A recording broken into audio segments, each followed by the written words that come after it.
Thank you, everyone, for being here. I'm Nancy Gutierrez, Assistant Democratic Leader here in the House. I want to especially thank Brandy and Jamie for being here this morning and for your advocacy and for teaching all of us what their daily lives are like. We appreciate you.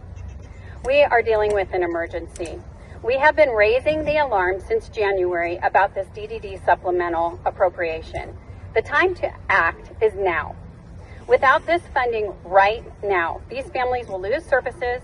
Their care workers will have already been warned that they will not be paid. I don't know any other profession that is expected to work without pay, except maybe teachers. There can be talk of fine-tuning this program with families, the agency, and the governor in due time. But this funding is needed now. The Republicans are making it seem like supplemental funding is something unusual or used because of mismanagement. This is absolutely untrue. As a matter of fact, under former Governor Ducey, the legislature approved over $6 billion of funding. $3 billion of supplemental funding requests. Matt Bress, the chair of this sham committee that will begin at 8:30 to politicize this issue and criticize Governor Hobbs, knows this all too well because he was Governor Ducey's budget director. Instead of taking action and passing my bill, HB 2816, the Republicans have instead decided to try to fly in a former Idaho legislator to this hearing so that they can learn how to kill this entire program. We will not be attending this committee today, listening to the DDD Grim Reaper.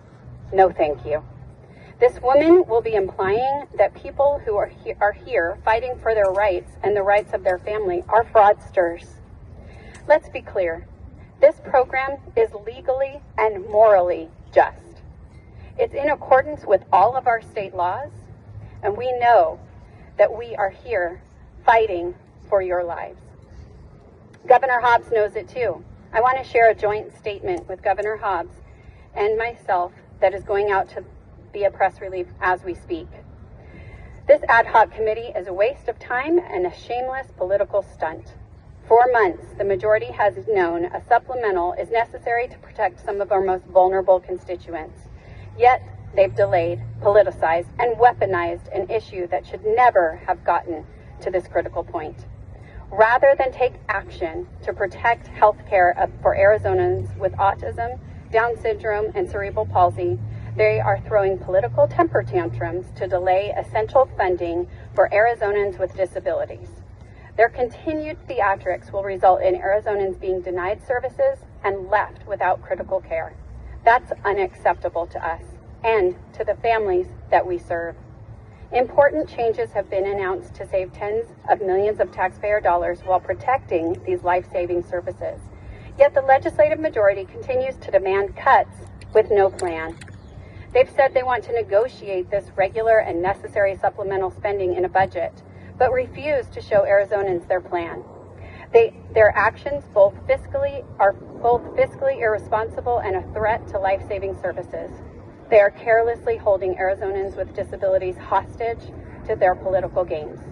Today marks 51 days since HB 2618 was introduced to provide a necessary funding to mitigate critical disruptions to families. The same number of days have passed with inaction from the legislative majority to solve this problem. We urge for a vote on the supplemental bill immediately.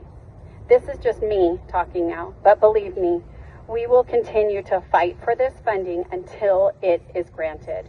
This is critical and life-saving care that actually saves money for our state in the long run.